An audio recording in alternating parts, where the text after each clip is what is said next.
Hello and welcome to the Goldenrod Podcast. I'm Ben, and as always, I'm joined by fellow Pokemon enthusiast Conor to bring you some of the latest and greatest Pokemon news and hopefully a few laughs along the way.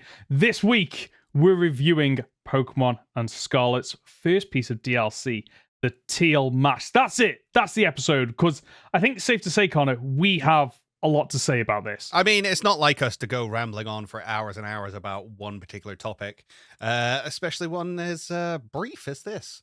Not throwing anything in there. It's fine. Okay. It's fine. It's gonna be a good episode. I'm looking forward. I've been looking forward since Wednesday to hear what you think about this.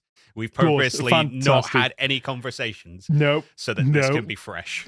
Which is always horrible because part of me is I always worry I'm going to go in and go with whatever it might be and go, that was the best thing ever. And you're like, that was terrible. An idiot. Or the flip. Yeah, exactly. I'm always worried that I'm going to have one viewpoint and you and all the listeners are going to disagree. But at the end of the day, we're all individuals.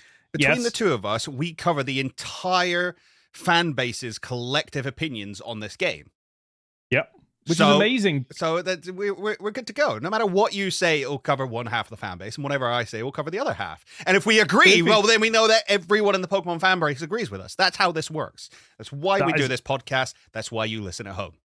I love that. Power. Right, we're going to do this in two halves. So we're going to start with a spoiler-free review, just in case you are still playing it, in case you are on the fence about it, so there'll be no spoilers. However, later on we'll give you fair warning that spoilers are coming, and then that will be full spoiler, the Pokemon that are in it, the story, the mechanics, like literally absolutely everything. So let's start with the spoiler-free side of things. Do we want to start this by just giving... I know we do poker hot or poker not, but I want to save that towards the end. I think we need to do that in the in-between phase, when we switch from in-between non-spoilers to spoilers. I think that's the poker hot or poker not moment. Because that's you recommending it then to people who haven't bought it yet, or people who were on the fence. Okay, I like that idea a lot. So speaking of on the fence, you were on the fence for quite a while. So I guess what tips you over the edge to go? Okay, the honest answer to that question is FOMO. I had a real fear of missing out. The game came out. I was actually up at 2 a.m. when it released in the UK. I was actually playing Baldur's Gate at the time. That's been my little obsession for the last couple of weeks. So I was playing through that. The game dropped. I think it was Birdkeeper Toby was streaming at the time. And I was like, I don't want to watch it because I want to experience it.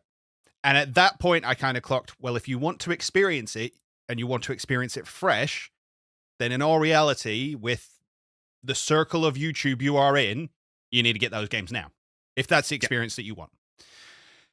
So I debated it all the way up until I think about 2-3 o'clock the next day. So I spent 12 hours thinking about it and then finally decided, no, I want to go in. I want to make my own opinion about the game. I used a little bit of the YouTube money that came through last month anyway, so it's not like I bought it. And yeah, it was certainly an experience. A brief one, but an experience. It was definitely an experience. I think the first thing I'd like to address is that if you played Scarlet and Violet in any way and you were put off by the graphical limitations, if that is what turns you off from Scarlet and Violet, you will have the same experience, I feel, with the Teal Mask. Yeah, I think, sorry, just to cut in there, I think this is not going to change anyone's opinion on Scarlet and Violet. I think if you want to condense down a spoiler-free review, if you liked Scarlet and Violet and want more of it, this gives you that. If Scarlet and Violet wasn't for you, this is not going to save it. I think that is a really clear summary of this DLC, because I think some people might have gone into the mindset of, okay, well, they've had time now to kind of address some of the issues that were present in Scarlet and Violet, and they haven't, unfortunately. There are still horrendous frame rate issues. which is really weird because I've actually got I played it 3 ways, and I feel like I need to like address this because my experience across all 3 was different. So I played the first 2 and a bit hours handheld, the second hour on TV, so 4K TV docked, and then I played the last 3 hours maybe, connecting it from the dock into my PC running a monitor. So I got 3 different screen variations on it. Just like the main game, I think it does run better on handheld mode. I think that for whatever reason, when it becomes docked, it suffers because of it. And is that genuine question? Do you think that's because the flaws are less noticeable because it's on a smaller screen, or do you think it's because it's not trying to push 1080p, that 720p screen that you're running actually?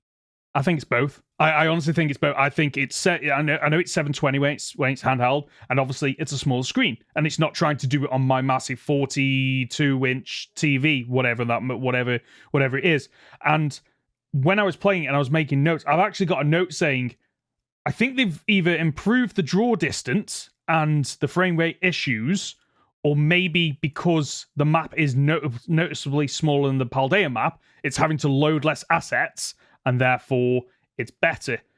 However, then the further I got into the game, and when I was playing on TV and via my PC and the monitor, I suddenly realized, no, the issues aren't fixed. They're still there. I must have just had a good introduction to it, because there were parts where at the start, when you arrive on the island and you are in the first handful of areas and you are battling, what I expected to see were, a lot of the frame rate issues that you get in Scarlet and Violet, where people like slowly janky up and down. I didn't get that, and I thought, okay, something's changed here. But then progressing through it, suddenly those issues then came to light. And I don't know if the starting area is just more compact, and therefore it's not trying to maybe load as much, or maybe there's not as much going on.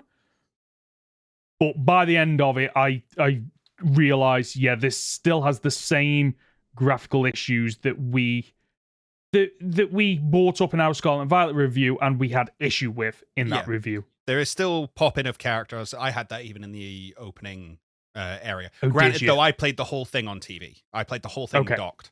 So I had pop-in on the original area. I had the character frame rate being not great was most noticeable to me when you go to the festival for the first time and you see them fanning themselves. That was like 2-frame fanning back and forth, which looked really janky. And when you're at the top of the Oni Mountain and you've got the Crystal Lake, as soon as you look at that lake, drops to 10 FPS. Interesting. Okay. It's weird. I've seen footage of people like lagging for like 3 seconds trying to look at that lake. See, I had no issues with that whatsoever. Okay. It is so bizarre that, because I discovered that off the, maybe this was it. I went up, I explored that area at the start when you're not supposed to, or when it's not critical to the story.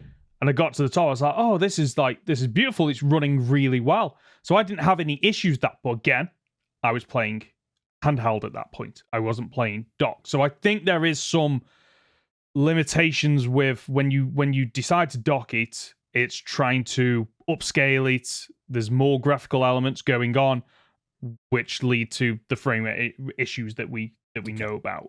I mean, if you want to know more about our thoughts on that side of it, I'll probably say go back and listen to the Scarlet and Violet review, because all the criticisms that we had there in terms of the graphics are present here. I don't want to spend most of this harping on about the graphics, mainly because it's the same game. It's an addition to the same game. So that's fair. Yeah. I think the next thing I would like to touch on, and you mentioned it at the start, is the length of this. Now, I'll head up this and say that part 1 of Sword and Shield's DLC, the storyline was about 2.5 hours. Okay. This game, however, is only about 4.5. Okay. that was my experience of it. Now, to be fair, I am somebody who went in and just played the story. I had my Pokemon, I started around levels sort of my mid-60s. I had some just tipping in 70. So I had no issue. I had to train up or anything like that. So I just blitzed through the story because that's what I was interested in. That's what I came here for, was the story. And what that offered me was 4 hours of content, the vast majority of that being dialogue. Mm-hmm. How long did you spend with the game? I've probably spent about 8 hours with the game now. So I completed the story, and then as I was doing the story, I did a few odd little things that you can do. I have completed the Pokedex, but most of those Pokemon I could transfer from home, which is another thing that transferring from home is an absolute nightmare, because if you've got them in certain boxes in a particular order, and you're having to bring them in, and then you have to load up the game, register in the Pokedex, and go back into home and transfer them over. That's something that needs addressing, because it's an absolute pain to do.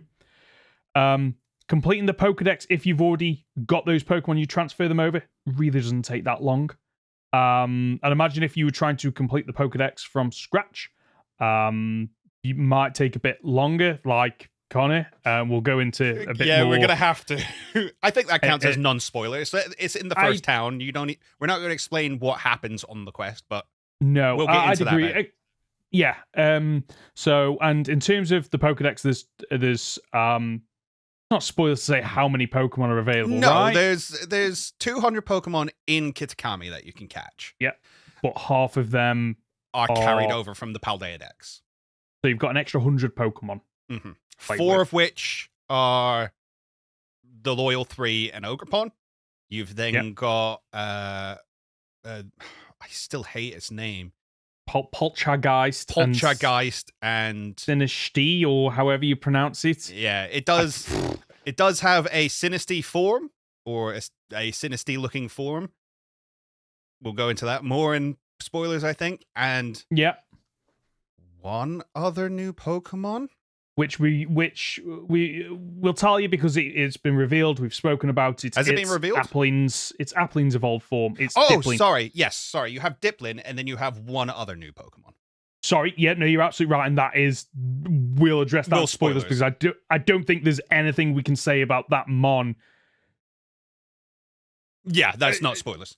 That's not spoilers. Okay, but what I think but what you need to know is there's one more.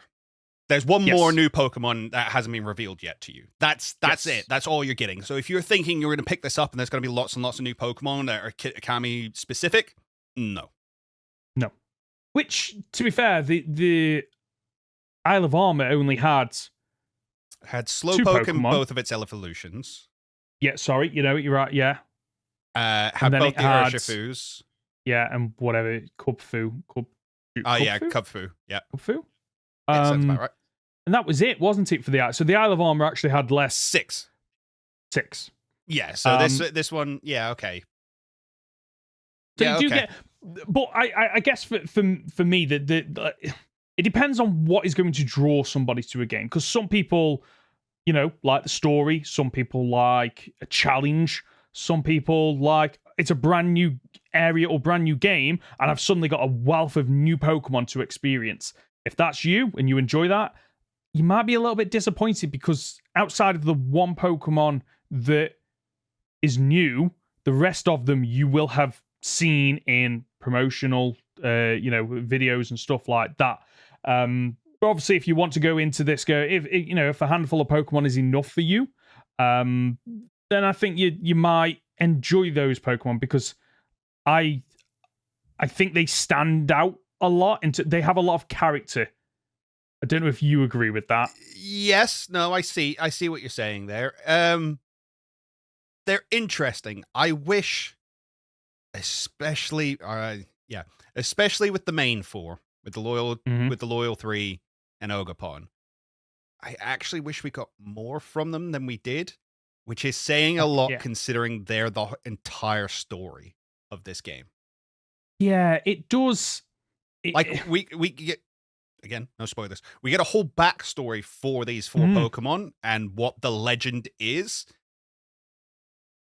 And then nothing really comes of it, if that makes sense. Like, they don't ever act how they're set up to act.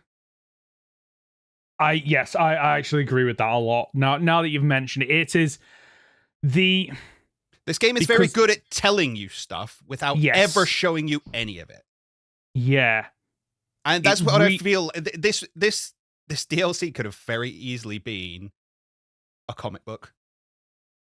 I can see that. This DLC could have very easily been, at least for the story, a movie. And I think it would have performed better come across better as that than as a game that I'm supposed to be interacting with and experiencing. Because here's the thing, this game failed as an RPG for me. Okay. Because there was a very specific point in the game where I was no longer in control of what was happening. I couldn't make the decision that I wanted to make, the very obvious decision that you should do.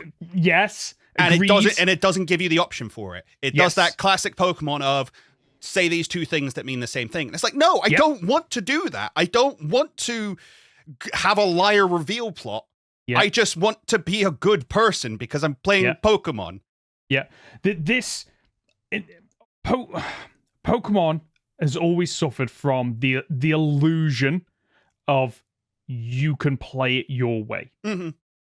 And Scarlet and Violet was the first time where it was more than ever, you can play it your way in terms of there are 18 things to do and you can do them in the order that you want.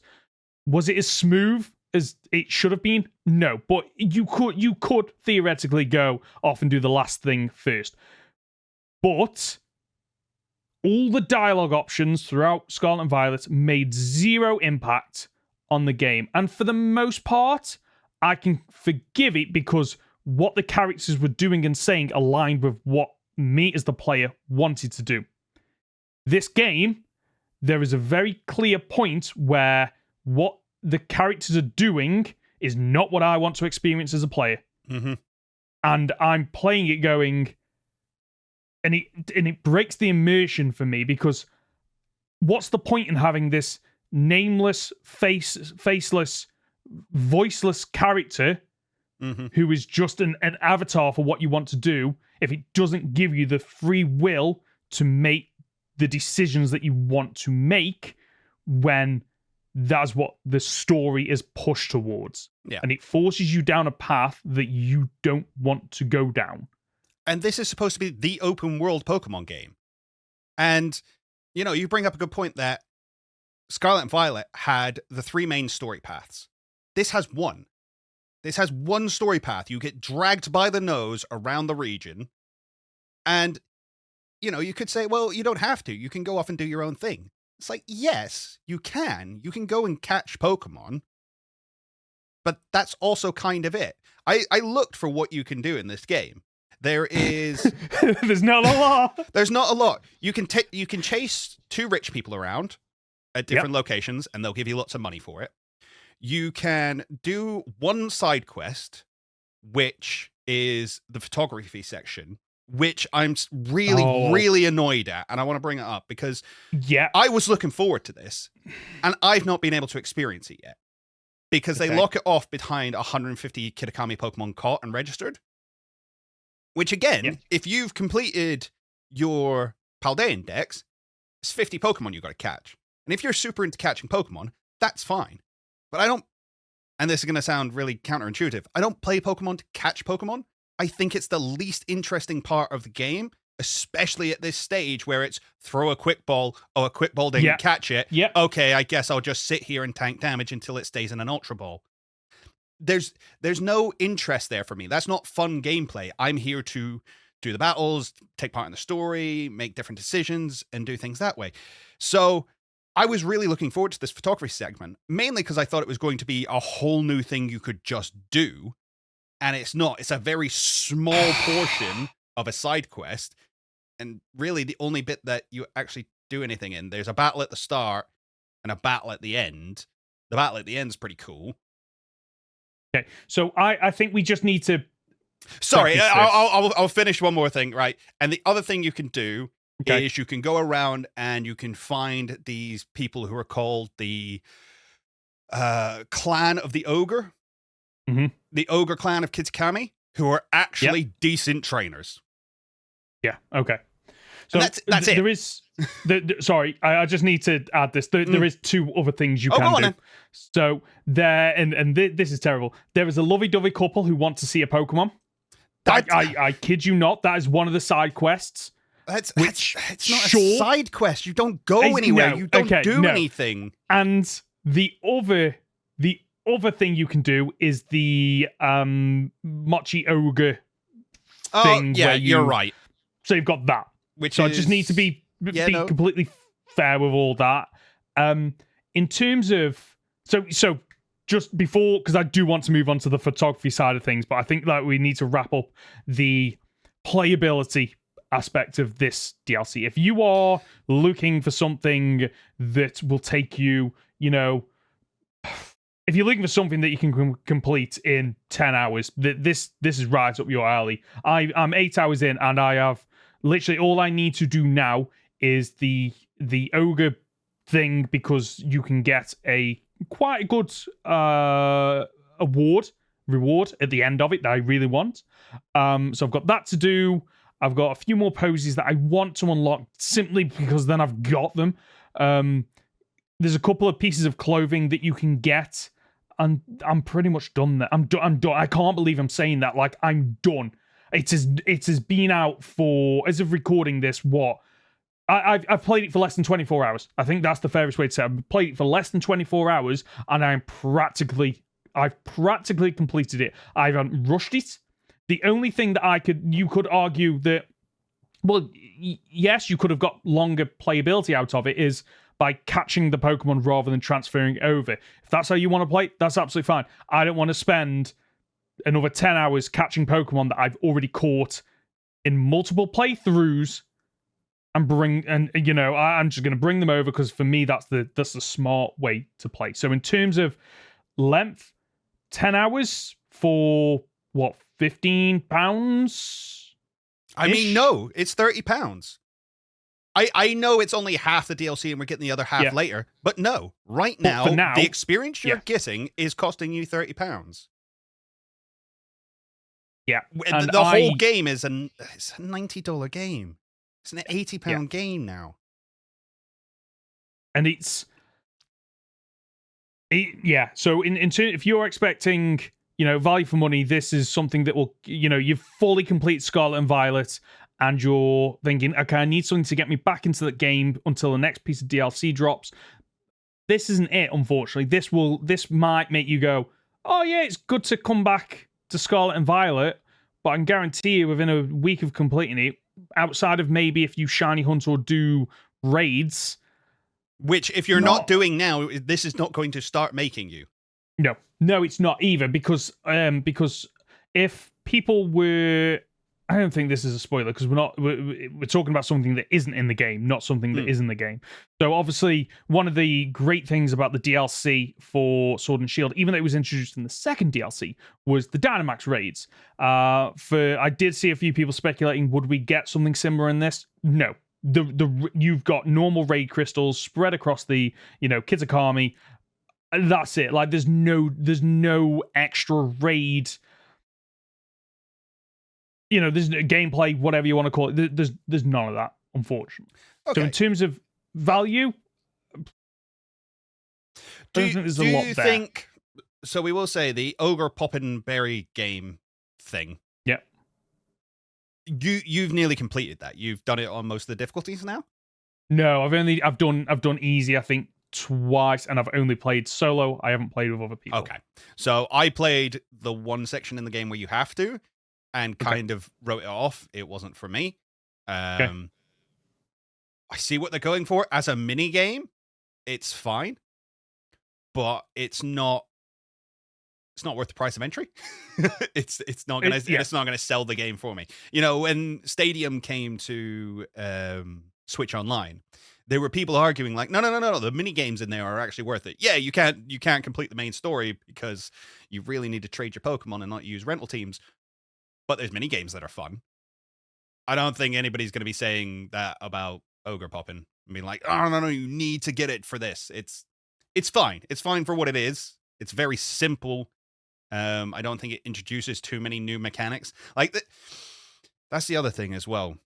This game feels very much like it's more interested in setting up the next part of the DLC than actually being its own game.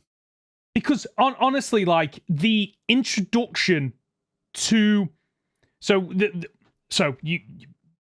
way it works is basically you get a phone call that leads to, okay, we're going to Kitakami, and you meet somebody who you think is going to be a bigger part of the story than they actually are. Yeah. And like honestly, I honestly thought from the 2 pieces of DLC, the way it was set up is everything that happens in Kitakami would lead into the second piece of DLC, and it'd be this massive through line of this story continues. And I don't think it does. I think there are certain characters that might continue. Well, we know full well that the 2 main traveling companions do. They are from Blueberry Academy. Okay. They do go there. And it is very much hinted at the end that one of them will play a very significant role in the next game. Which in the next part of the DLC. Okay, yeah. Let's touch on the characters then that we get introduced to. So the 3 that I think most important, what people want to know about, is the 3 people that come with you from your academy in the Paldea region. One of them drops a joke at names. One point. They don't. I was going to say they do not have names. They are that replaceable that they don't even bother giving these 3 individuals names. Like, and I can kind of understand why they didn't bring Penny, Arvin, and Nimona, because I feel like they might have overshadowed the new characters. But honestly, I think I would have preferred that to what we got. And I think that some of the new characters that were introduced would actually benefit from learning from Penny, Arvin, and Nimona. Mm-hmm. I think they dropped the ball there. They really could have had these new characters be almost a foil for what came before, where similar circumstances, different outcomes. Now, that being said, do you not think that we're going to bring Carmine and Kieran to Paldea with us when we return to Area 0? And then all 5 of them are going to meet up. First part, yes. Second part, no. Okay, interesting. Honestly, if this was in the hands of a better developer, I tell us how you really feel. Yeah, like I would see them like bringing these characters together and really fleshing them out, and they don't, and it's really disappointing because I still maintain we got really good characters in the DLC, but like I don't know. I don't know if we did. So Carmine is unlikable, and she doesn't really ever redeem herself properly in my eyes. I think she becomes more friendly towards you, but I don't think she ever actually becomes likable. Okay. She did make me a liar, though, so maybe I'll hold that against her. Did make you a liar.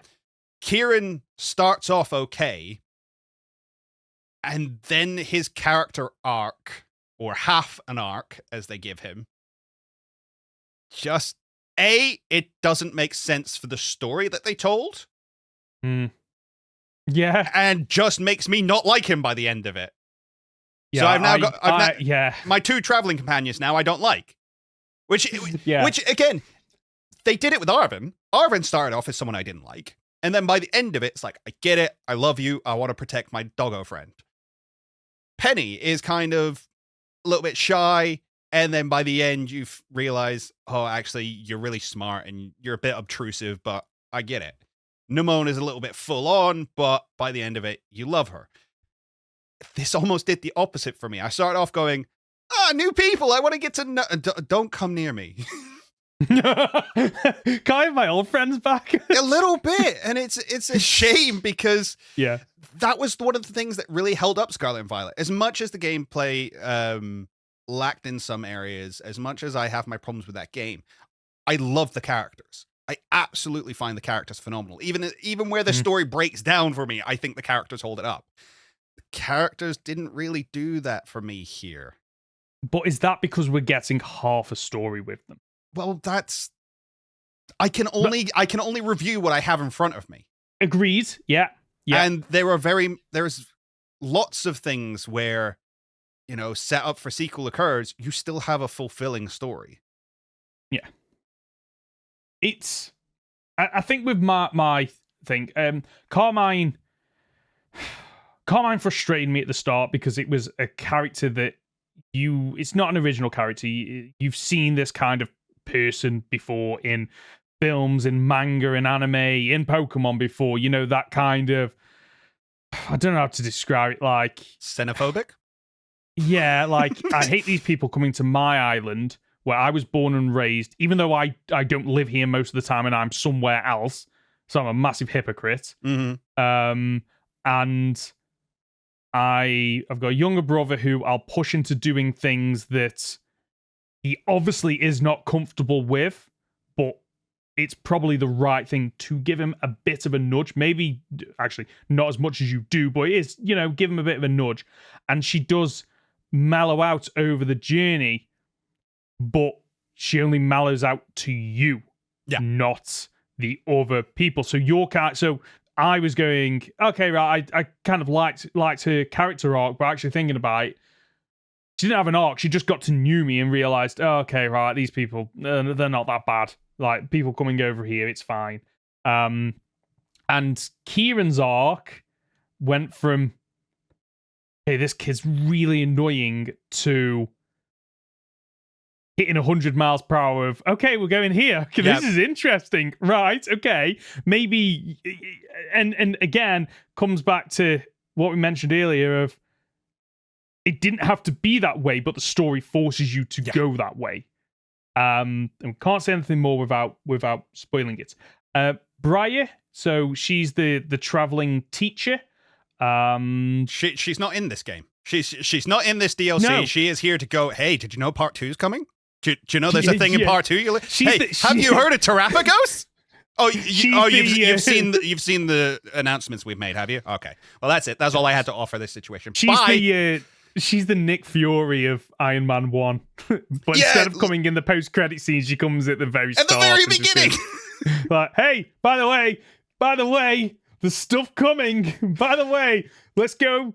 Okay, have a good time. See you later. I was really disappointed. I'll see you halfway through to go, isn't it interesting that there's terrestrialization in Kami? Isn't that weird? Yeah. Oh, answers? Wink, no. Wink. No answers. No. This game is freaking DLC. I'm here only for answers. I want the game that I bought to be finished. I've paid another £30 for answers to the game that I've already bought, and they're still not giving them to me. Still not giving them to you. There's two other characters. One of which I like is pretty much a nobody. It's the person you meet when you get to the first town who. The caretaker. The caretaker, like, again, doesn't even give him a name. He's a bit of a nobody in the story. And then the final person is the photographer Perrin, which has been revealed previously. I did like her character, but you barely see anything of her. Yeah, as I say, it's probably the only thing in the game I would classify as a side quest. Yes. I think if you're going to say a quest has to get you from point A to point B and do things in between, that's the only one that counts for me. Yeah, she's a lovely character. I'd like to get to see more of her. And again, she leaves at the end of her little side quest going, we'll see each other again, I'm sure of it. Maybe we'll see her in part 2. Yeah. And then never but only again. Scarlet and Violet. Yeah, exactly. Only Scarlet and Violet, because we don't put characters, with the odd exception, in other generations. Let's touch on the photography minigame, because So you didn't play it in the end, you watched? I watched somebody do it. Okay. Because I didn't. You were locked out. When I went over to Kitakami, because I played through Scarlet and Violet the way I play through all new Pokemon games, I catch the new Pokemon. I don't catch any of the old ones because I've caught them before and played with them before, so I catch the new ones. So when I came over to Kitakami, I had like 36 Pokemon registered in my decks. Wow. And I was like, no, I'm not doing it. I'm not catching 120 Pokemon. No. Okay. So I did play the photography minigame. I remember when we had a conversation on a previous podcast of Pokemon Snap. If Game Freak were competent, Pokemon Snap wouldn't have a reason to exist. Yeah. Because especially in this, where the mini game itself is already set aside, you already get taken out of the open world. The Pokemon are already placed in there for you to go around and photo in this mini game. You take 10 photos, by the way. That's your lot. So if you were like me and thinking this was going to be a whole thing that you could do, no, you take 10 photos and you're done. I honestly thought what we were going to get was, hey, I'm Perry. Nice to meet you. Here's my photography book. There's 10 Pokemon that I'm looking for on the island. Could you help me out? And therefore, you've got a side quest to go out, use the Pokedex to try and figure out where they are. Maybe talk to people to find clues. Maybe figure out, okay, so I needed a Sudowoodo. Okay, well, it's going to be in either the forest or the rocky area. That's where I'm going to start my journey. You don't get that. What you get is, we get one mini game. There are 10 Pokemon in this area. Go and take the photos. And the Pokemon are all doing something really interesting because we've set this up, right? No. So a lot of the Pokemon are standing there doing idle animations. The one Pokemon that does the most, I'd probably argue, is Hoothoot, which actually flies. And that's about it. And I think what I wish, I can't believe I'm saying this, if taking this out of the DLC meant we lost Perrin as a character, I think I would have preferred it, because this game does not lend itself well to photography. Because it's like, why don't you crouch to get close to the Pokemon? Okay. Oh, you can't take pictures while crouched. You can't take a picture while you crouch. Okay. And then I had multiple times where I took a photo of the Pokemon. Too hard. This is too hard to do when you're crouched, guys. You can't hold your phone up while you're apparently crouched. So. Your phone that floats. The floats, yes, good point. And the fact that Legends Arceus had a stealth mechanic. And therefore, the camera functionality would have actually worked really well in that game, because it's like, I'm crouched, I'm in the grass. And as far as I'm aware, in Scarlet and Violet, crouching in the grass doesn't actually hide you. Maybe I'm wrong there, but in this piece of DLC, when I was doing the crouching and trying to sneak up, it wasn't working. So, of course, there were times where I'd stand up, and then the Pokemon would notice me. It's not even like they like, oh no, it's seen me, and then they do some funny animation. No, they just do their usual, I've seen them, I run off, and I vanish into literally thin air. Yeah, to my understanding of it, there's no stealth mechanic, it's a radius. Nope. If you get too close to the Pokemon, it runs away. Yep. So crouching and things doesn't actually make any difference. It's terrible implementation. And the camera mechanics, I had it where I took a photo of one of the Pokemon that was covered by bushes, so literally you could not see it, and it still registered. I had one where I caught half of the Pokemon because the other half was obscured. Still got it. I then had one which I thought, oh, that's close enough, only to be told there's no Pokemon in that shot. You might want to double check. There is in fact a Pokemon in that shot. The photography mechanics in this game are terrible. And it blows my mind that that's the case, when literally we've had, back on the N64, we had a Pokemon Snap mechanic where, okay, right, it's facing forward, you get more points. Oh, it's doing something fun, animated, you get more points.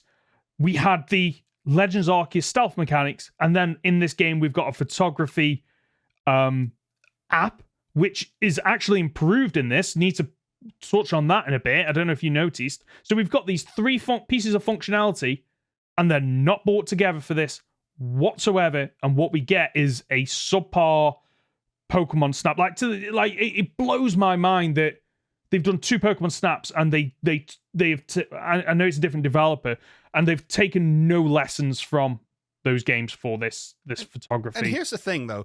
You already have the camera with you at all points. Mm-hmm. So why in the open world Pokemon game am I not searching around the region for these 10 Pokemon? And here's how you do it. You say, oh yeah, I want a Sudowoodo, but I don't want a picture of just any Sudowoodo. I've heard of Sudowoodo that lives off in the woods at the top east-hand corner of the map because it does this. It does this particular thing. Or I want a picture of Sudowoodo pretending to be a grove of trees, and it only happens at night. You know, when we had Legends Arceus, where I want the Clefairies. I want the Clefairies that show out on the full moon to do their dance. That's what you go and take a picture of. Do you have to wait for the full moon? Yeah, that's fine. But you know what you could do? Seeing as they've already added a tent, like, structure to the game, or a model. Just go, okay, this is your photography tent. You can use this past time. Yeah. Or you wait half an hour. Those are your options. I don't know why we don't have an option to pass time in this game. No, in every other open world game that I think has ever existed, there's a bed, or literally some of them it is literally just you press a button. It's like, oh, like Skyrim, you press a button. It's like, oh, how long do you want to rest for? Oh, I'll rest for 5 hours. Yeah, I'll rest until exactly 7 p.m. in the afternoon. And yet in this, none of that.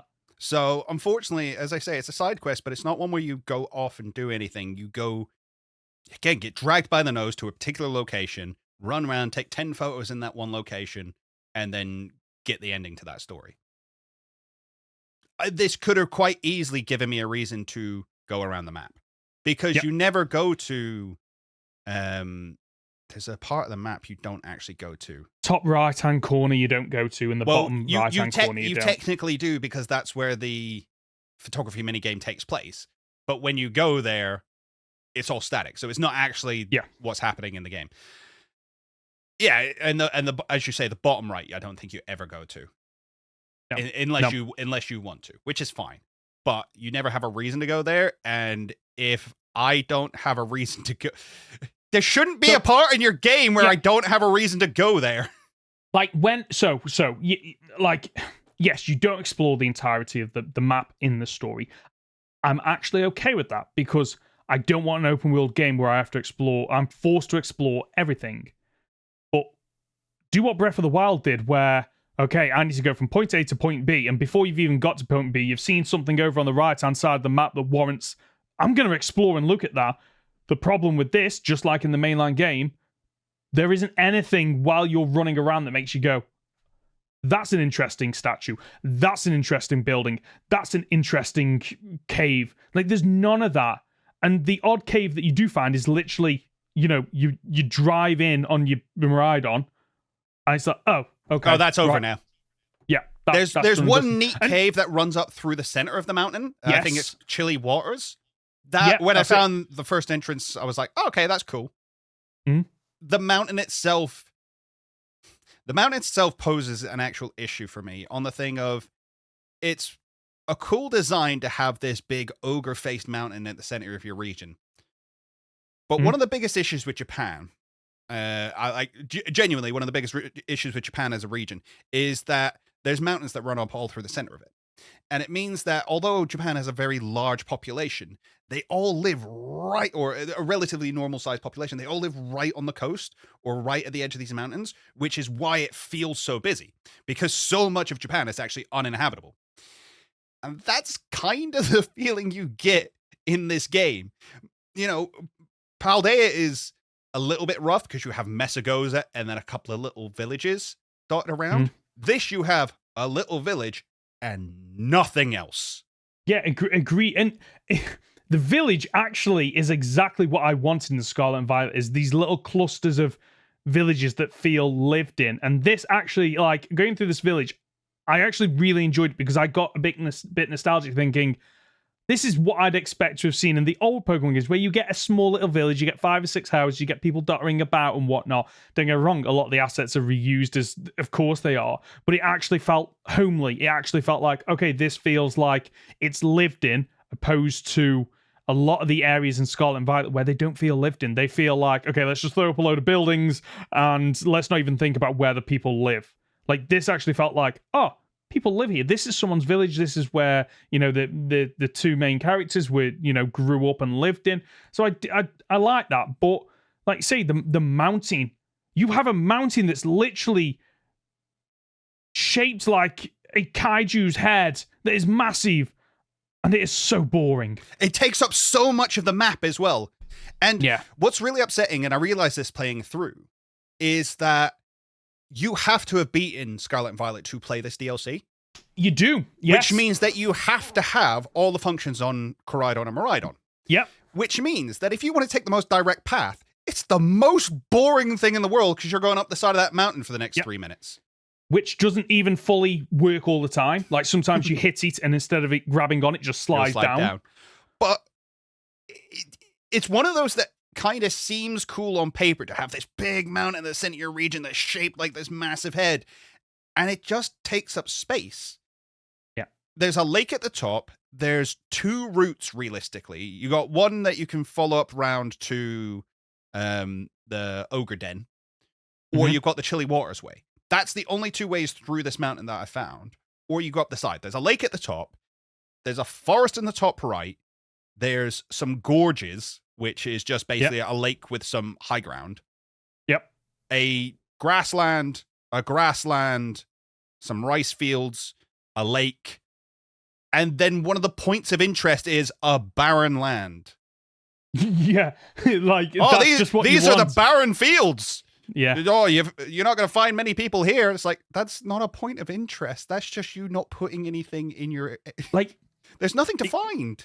No, it suffers from the same problem as Scarlet and Violet, where Scarlet and Violet was just empty. Like, you've got all these different biomes, but there's nothing within those biomes other than Pokemon, and that's not what I want.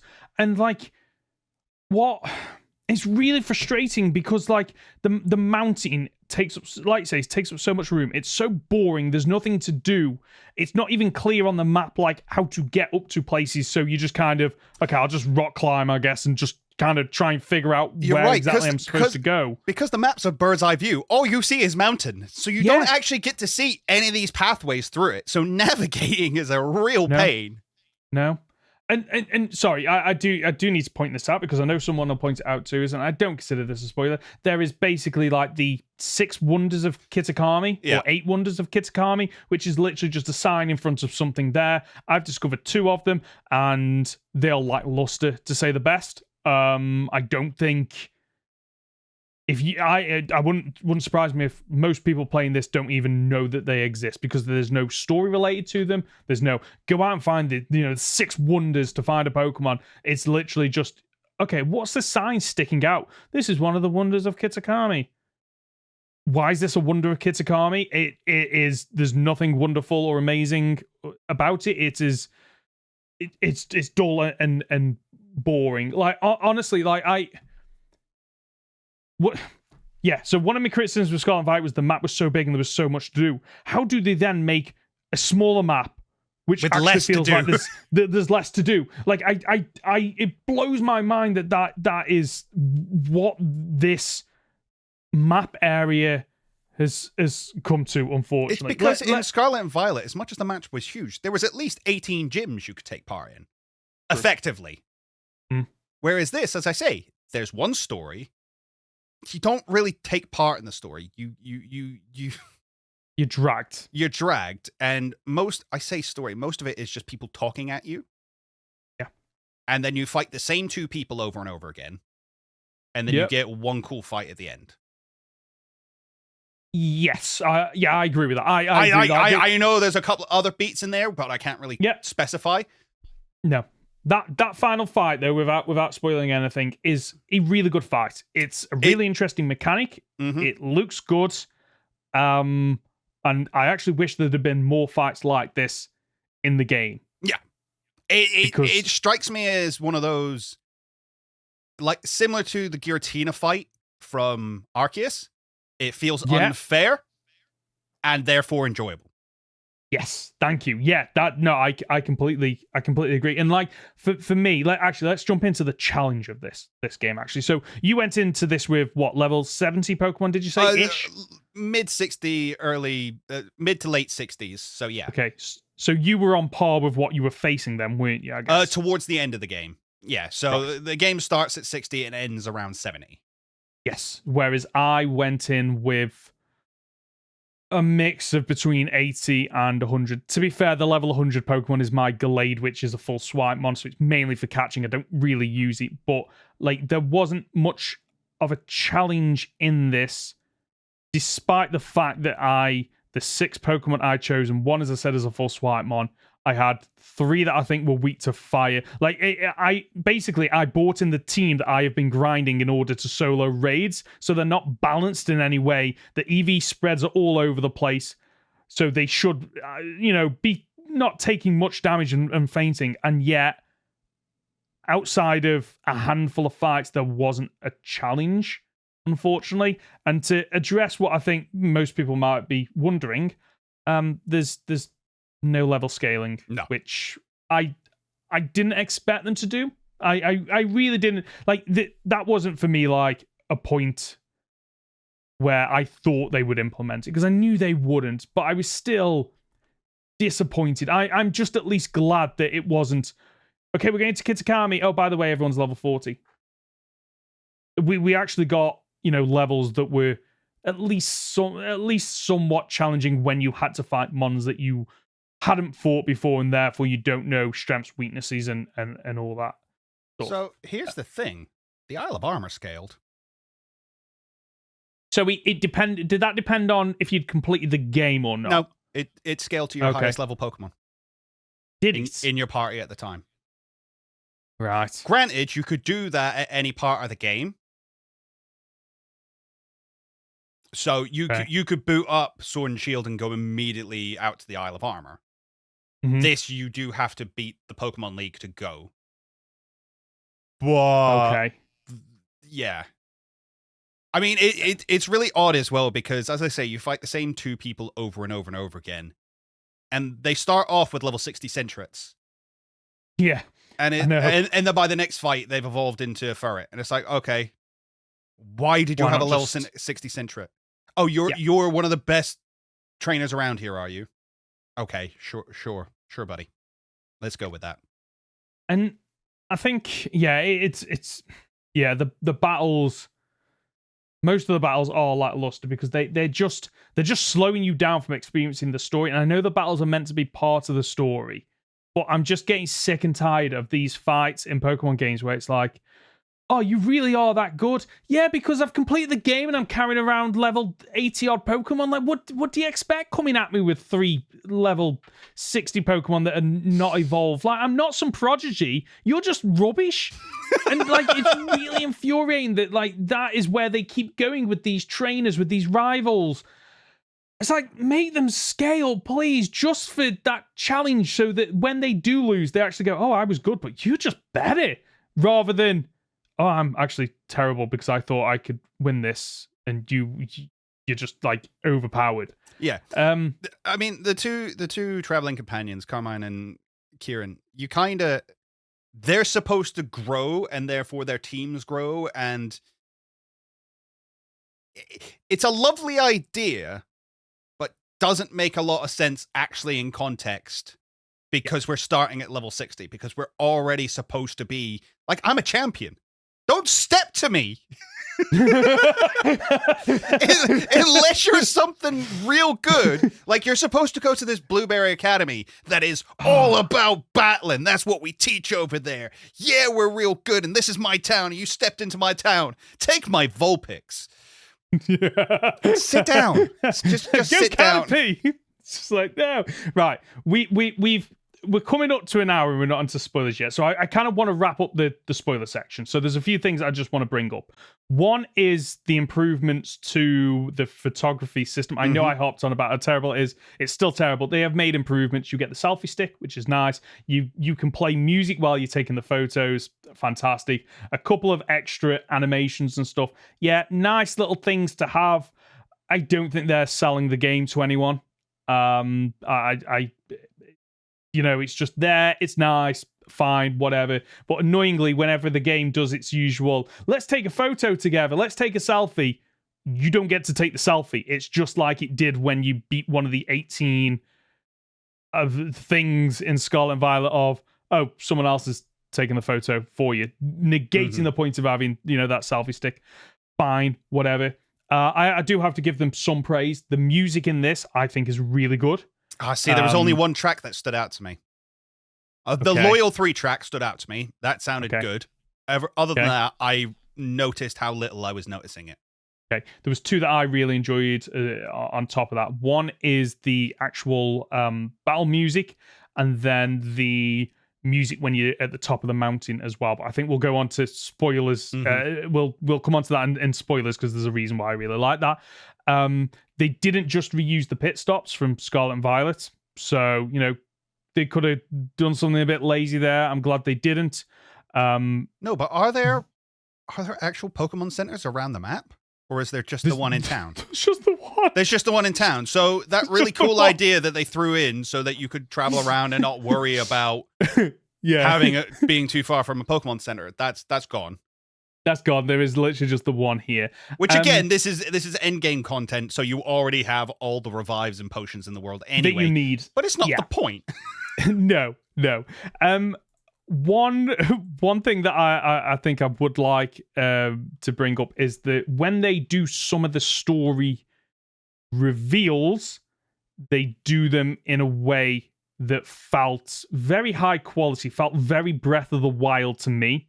So when you're looking at certain things, and what they could have done is just literally, it's the black box, and the black box just A. And they don't do that. They do bring a creative way to kind of show, we're going to tell the story. You're going to want to pay attention to this. It's not just black boxes. It is, this is a little bit engaging. Yeah. I think we're allowed to talk about that. So there's the legend of the Loyal 3. And then we get more in-depth knowledge of that story at one point in the game. And it reminded me of the Poltergeist trailer that we got. Yeah. In a very similar way, they had that sort of Japanese style projection show. It's done in that style.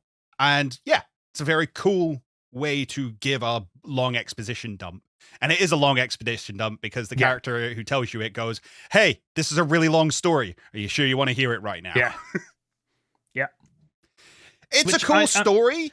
Again, asks some more questions than it answers.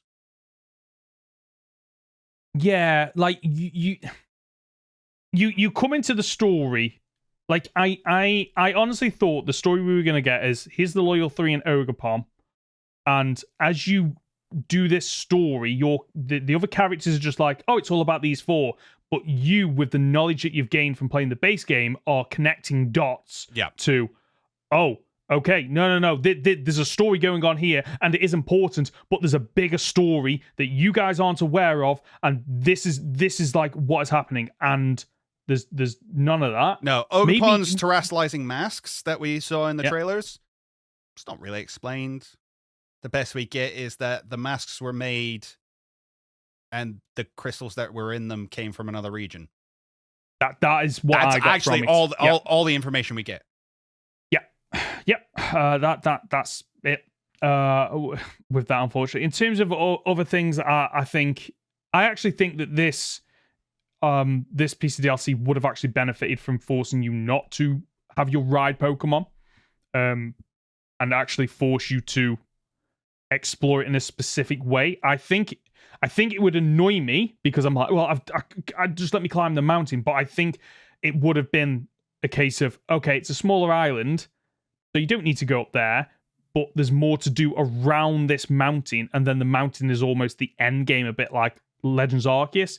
I feel like I would have preferred that. So there's an argument for Miraidon can't stray too far from the Area Zero and the Terrestrial Crystals for reasons unknown to us at this point. Yeah. You get there, you explore the land, you find out actually there's Terrestrial Crystals here. Okay, well, I'll get somebody to send Miraidon over to you once you've beaten the story. It's going to take a little bit of time. That time happens to be how long the story takes. Yeah. So that you do wander around. I mean, I still spent most of my time flying anyway, but it would have definitely made, removing the option to climb straight up the mountain and see the most boring route. Yeah. Because then it would have stretched the DLC out of, rather than me just going, well, I'm going to hop on my ride on and pop up here and it's done. It's like, okay, I have to actually wander up the side of the mountain, and therefore I see, villages or whatever down there. I'm like, okay, right, I'll pop a destination marker. I'll go there later on. Oh, there's Pokemon here that I haven't seen before, rather than you just skipping sections of exploration because, well, I don't need to explore because I can just hop on my ride on or ride on and you can pop up. It doesn't incentivize exploring. No, it doesn't, which is strange because when you actually get to the island, or wherever it is, it's not an island, you can't actually use your ride Pokemon for the first part. It forces you to walk, but then you can't skip past, I don't know if you tried, you can't skip past the first hub. Yeah. Like if you try to go too far right or left, it's like, no, I better go here first, and then it kind of forces you to do that. Yeah, it did that exactly. And it's a shame because Scarlet and Violet, some of the most fun I had in it was right at the very beginning before I even got my ride Pokemon. I found that little spot where you can stand on one edge of the cliff and you throw a Pokeball across the other, and then you start a battle and you get teleported over there. And then I ran around the whole region on foot. It was some of the most fun I ever had with the game. So I was like, I'm just going to go there. Stop going off where you want to go. Do the story. Oh. And I think that just it shows you exactly what this DLC is all about, really. Yeah. So before we rate it Poke Hot or Poke Not, okay? I just want to reveal some of the ratings that I've managed to find online. Some of the bigger news outlets and game news outlets haven't actually reviewed it, and I can kind of understand why. But Games Hub gave it a 4 stars out of 5. Tech Raptor gave it an 8.5 out of 10. And a website called Video Games, like fair play getting that domain, gave it a 7 out of 10. How do you feel about those reviews? I think they're very, very high for what is provided. Very generous. And that's coming from someone who has been very vocal, and I have been very vocal about the fact that Scarlet and Violet kind of isn't my favorite Pokemon game.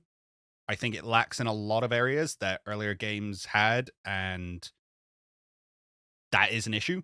But, and I've stuck with this from the very beginning, and I still stand by this statement now, it's not a good game, but it is a fun game. Yes. I don't think I had fun with this DLC. I had fun to start with, but then once I realized the lack of scope, it suddenly took some of the magic out of it, and it went from, I can't wait to explore all this, to I can't wait till I've finished exploring all this, because then I don't have to touch it again. Mm-hmm. And I can't believe I'm saying that, because the Isle of Armor kept me around for longer than this. And this... the Isle of Armor had more choice than this game. Yeah, it did. Yeah. The Isle of Armor, which realistically only had one choice. Do you want the dark one, or do you want the water Urshifu? Yep. Had more choice than this game. The open world Pokemon game. Yeah. So it's that time. Before we move on to spoilers, Poke Hot or Poke Not? As it stands at the moment, it's Poke Not. I would actually recommend that people wait for what I have to assume is most of the DLC at this point. Because we're going to Blueberry Academy. We're going to finish off whatever this story is. Then we get to come back to Paldea. There has to be... They can't do all that in 4 hours. So this isn't really part They'll find a way.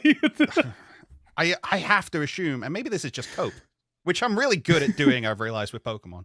Yeah. There has to be more to that than this provided. So yeah, at the moment, it's Poke Not. Okay. I'm in agreement with that. And like... There are things that I do like about this DLC. Just like, despite Scarlet and Violet not being in my top 3, there are things I still liked about it. And there are things both in the DLC and the main game where I do like certain elements and the direction they're going with certain things. But as always with Game Freak, it's, 2 steps forward, 4 steps back, 1 step slightly forward. It's like the absolutely bizarre. It's such a shame because this DLC grabbed my attention to start, and I really enjoyed it, and there were elements that I really liked. But once you realize the lack of things to do, it really hampers it. And I've said this before, like, open world games don't appeal to me as they once did because I have limited amount of time to play. But the good thing, and I can't believe this, the good thing about Scarlet and Violet was it wasn't an open world where there was 1,000 things to do. There was 18 things to do, a handful of other things. So it was an open world that was quite manageable for me. And yet this DLC has even less. Like it's hampered by being open world, and I can't believe I'm saying that. Like I literally would have preferred if they'd have just gone, okay, yeah, we're gonna add on a little bit to the Paldea map, and we're gonna add a side quest, and it's free. Like, okay, fine, yeah, I would have been like, it would have actually. I wouldn't have felt robbed then, I guess, is what I'm trying to describe. Like, at the moment, like you say, I haven't got the second piece of DLC, so technically I've paid, I say 30. My daughter paid 10, so I've paid 20. But and now I feel even worse. We don't know if that's going to last until November or possibly even April, I think is the latest they've said they might release the next part. So I just don't think it's going to tide you over that long, guys. I honestly think this might be a better experience if you play it through all in one go. Because you have to do Kit Akami before you do Blueberry Academy. You have to. Yeah. It makes sense because... Yeah, because the story clearly leads on to it. Yeah. But that being said, I don't think... I would wait until... Realistically, if you're excited to play the DLC, I think you'd be better off waiting until Blueberry Academy, or at least part 2 of this, has a release date. Yeah. And you're maybe a week away.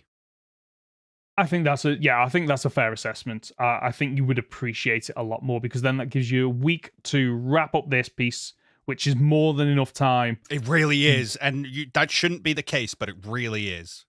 Yeah, it's such a shame, really. Let's move into spoilers now. You've had your warning. You've had your warning. Is there a particular place you want to start with the spoilers, Conor? Okay, let's start on that story that leads into Blueberry Academy. Let's talk about Kieran's villain arc. Which is what this is. And it all starts off with that point we were talking about earlier when we're forced to lie to him for no good reason. Oh, it starts slightly before that. You reckon? And, okay. It's the part, and I pointed this out when the trailer dropped. There's a part where you see your character talking to Carmine, and Kieran overhears outside the walls of his grandpa's house, and then there's a shot where he clenches his fists. So that's the moment where he's like... That's the same point. Because you get told that's the mask. It's after you get the mask, twist. And it's like, oh, by the way, Ogerpon's not the bad guy. The loyal three are actually the bad guy. It's a secret we've had passed down for generations. We are the people. We are the our ancestors are the people who made those masks. Mm. Don't tell Kieran. Why? Why? Yes, he loves Ogerpon. And you know what annoyed me the most about that? I would have actually been okay with lying to him if it was a case of, listen, we can never tell the people of this village the story because, like, it would just upend history and society. We cannot do it. But lie to him. Oh, but by the way, at the end, we're gonna make that point absolutely irrelevant because he's found out anyway. He's told everyone anyway, and everyone just goes, "Oh yeah, cool. Is that the case? Sounds yeah, okay. We'll fine. Yeah, Ogerpon, don't worry about it, mate. Get back in here. Come on. Like you haven't been forced for hundreds of years to live in a cave. Like, I you know what? Credit to I've said this before. Like rivals in Pokemon games typically are never identical. They always find a new way to do, like, okay, how are we going to do this rival? Are they going to be angsty? Are they going to actually be more of a friend? Are they going to be snarky? Like they find new twists on this. And granted, this is a version that we haven't seen before, where you get someone who starts out shy and, in all intents and purposes, is just like, this person that's rocked up is really cool and I can't wait to be friends with them, to then see them develop into, hold on, you're not actually my friend, you betrayed me, you lied to me, and then this is where they end up. But they do what they did in Star Wars with Anakin Skywalker of, oh, nice little kid, to, oh, psychopath killer. Like, they just, like, there's no middle ground. It's not subtle. It is literally, oh, this kid's really fun and really shy, to he's punching walls, he's running off, he's telling his sister to shove it, to, like, literally, I'm going to redo my hair and I'm the villain now. It's but all at the same point, he's convincing the entire town to forgive this Pokemon. Like, he won't take part in the journey that you're on because he's jealous of the relationship that you have with his sister. He gets really annoyed about you lying to him, so much, though, that he has this full villain arc. Yeah. And yet still goes and tells the town to put their xenophobic ways aside. And I don't use that word lightly. This game, this DLC is about xenophobia and just, like, overcoming it by going, should we not do that anymore? Yeah. Like, you can introduce something as really deep and quite troubling as that topic and just brush it off. It's said that Ogerpon and his master, who I assume died, I assume the Loyal 3 came in and killed this guy's trainer. It's never explicitly stated, but it sounds like Ogerpon returns home one day, Master's dead, and 3 of the Masters have gone. Yeah. And he just goes John Wick on he goes and murders the Loyal 3. Yeah, like that's basically what happens. I'm like, okay, right, fair.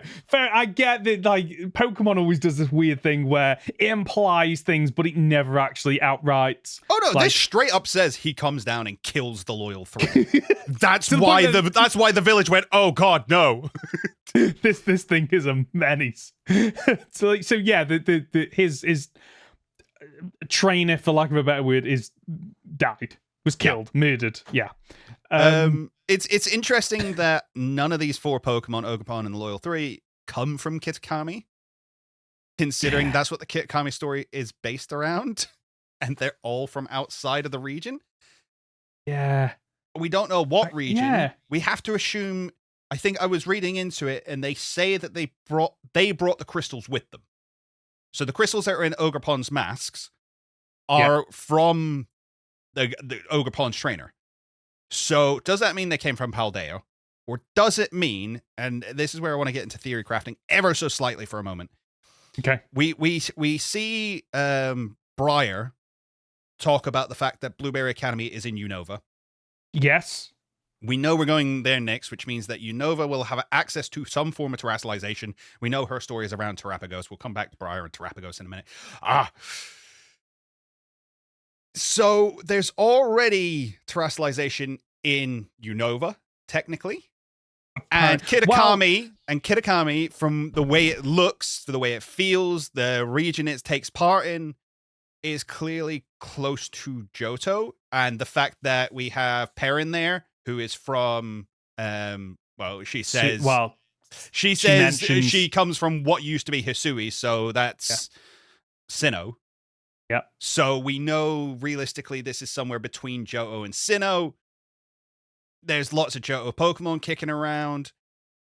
I think this could quite easily set up for us getting a Johto and a Sinnoh remake. I think it's kind of I think the game opens itself to interpretations that it could be hinting to either one of them getting a remake and it possessing terrestrialization in those remakes. I think they've opened the world up for that now.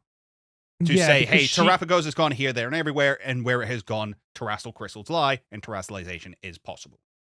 Because straight off the bat with Miss Briar, while we're just on that, point. Like, so you get a phone call, you go to there, and she literally just goes, "Oh yeah, and this like just flat out says, I'm the descendants of Heath. I want to go down to Area Zero. I filled in the paperwork.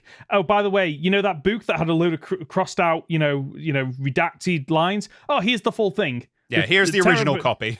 Yeah, and oh, by the way, like I basically want to bring terrestrialization to other regions.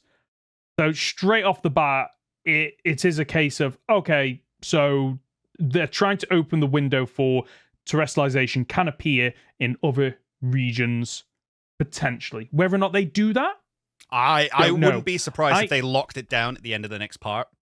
I think that's what they'll do as well. I think that they've thrown in that line because then you can still do it in Kitakami, you can do it in Unova, and then after that, it'll be a case of, oh, something happens, you can't do it in any other region because it was the gimmick for Generation 9. Yeah, I really wouldn't be surprised if it was a case of, oh, I want to use evil villain time.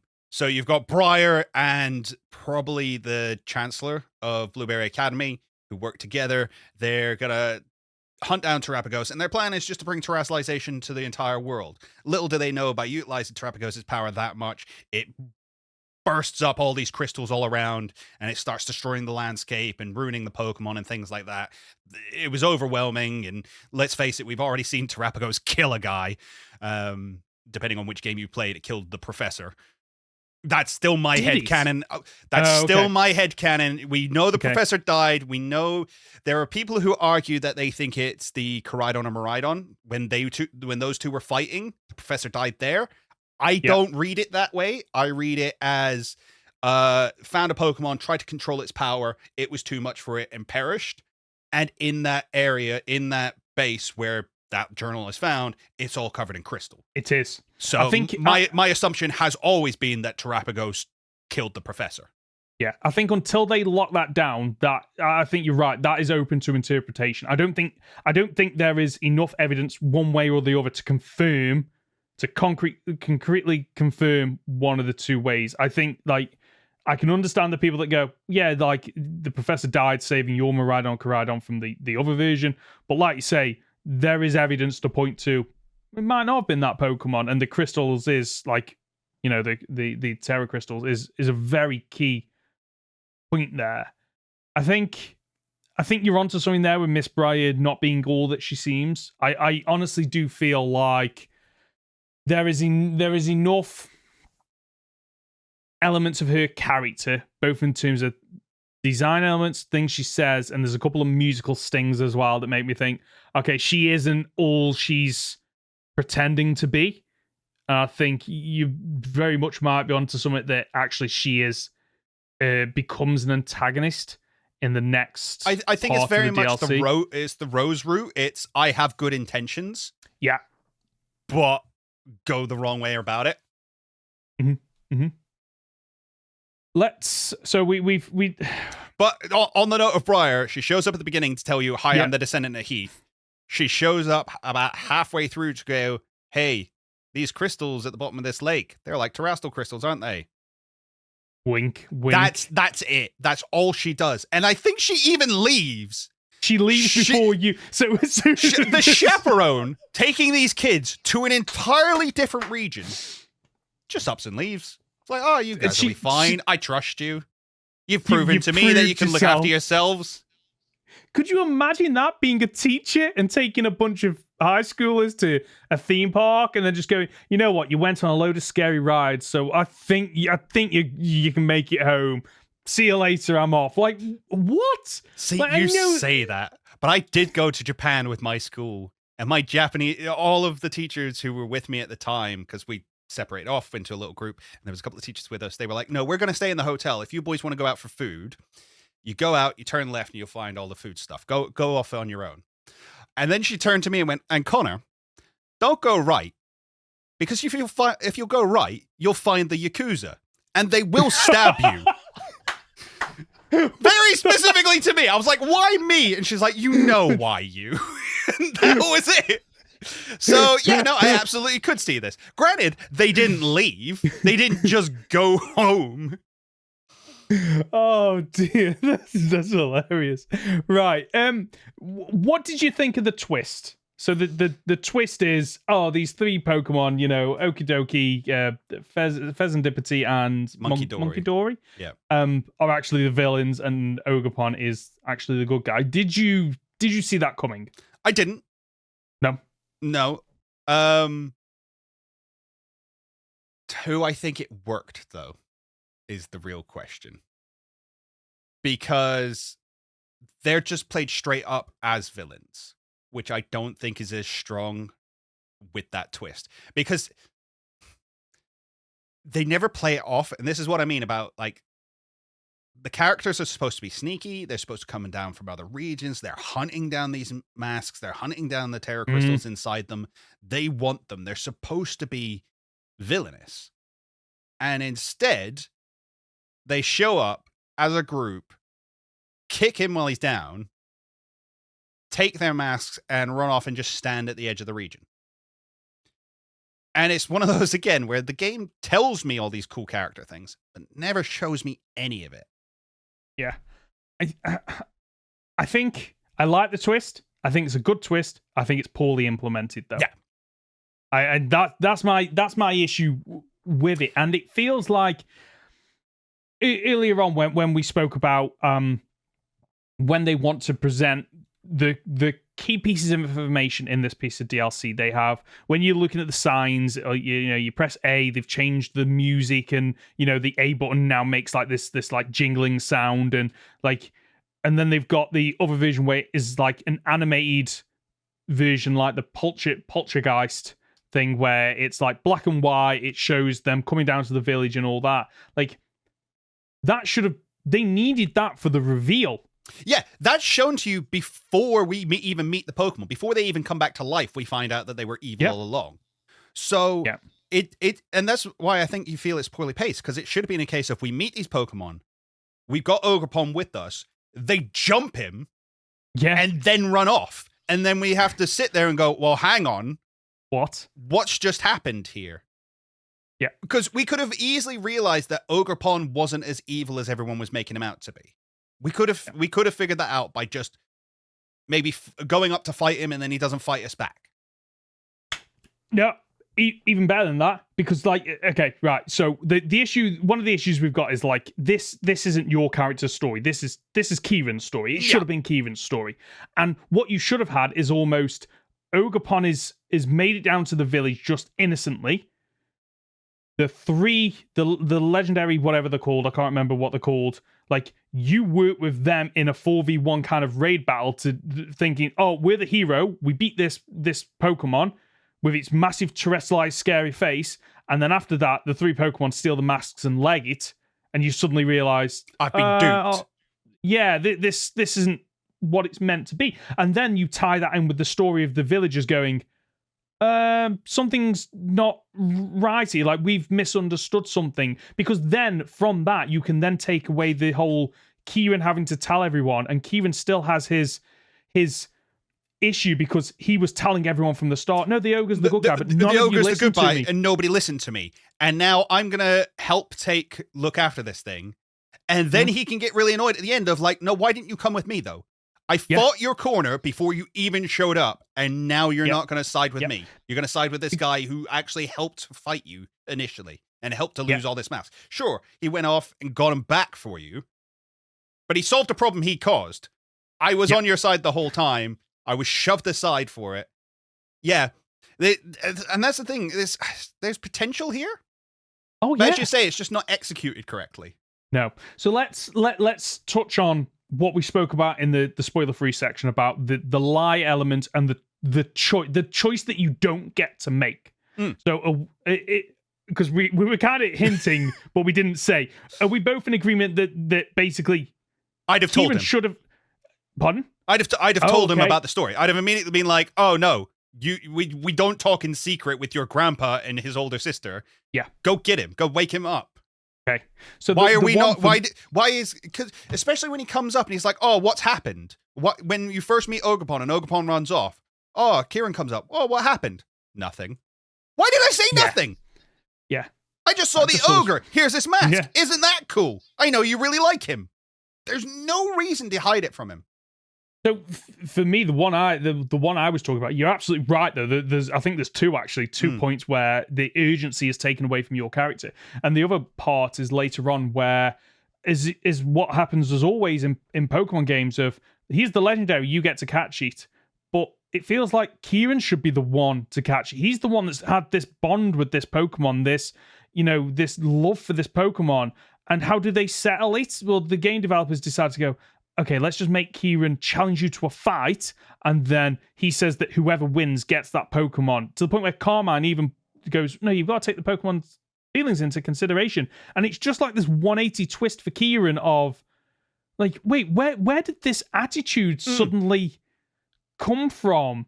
Because, like, for me, like, up until that point before the fight and Kieran, suddenly, like, throws a strop, like, I wanted a dialogue option that basically said, no, you take Ogerpon. Like, yeah, I might have helped, but, like, I've got no connection with this Pokemon. You obviously have. And I think that you would complement one another and make each other better. And yet, my main character just comes in as always does and goes, no, I'm having all the legendaries. I'm the main character.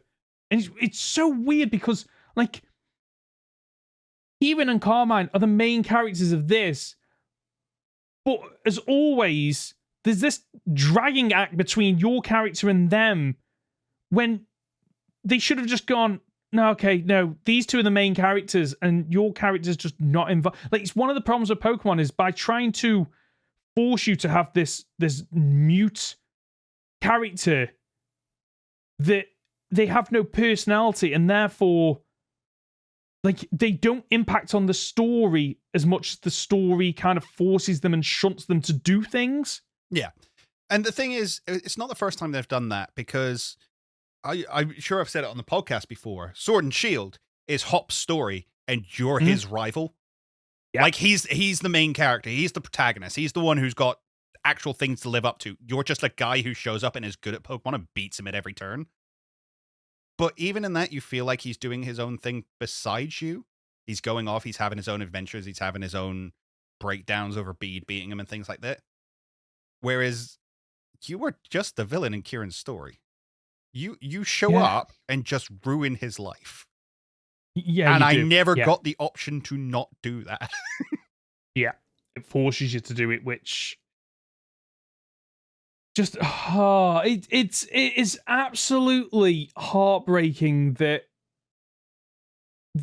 as always they bring something out and two people that have never written anything, that have never developed a game before, somehow come up with better character motivations and story beats than people that do it that still end in the same place.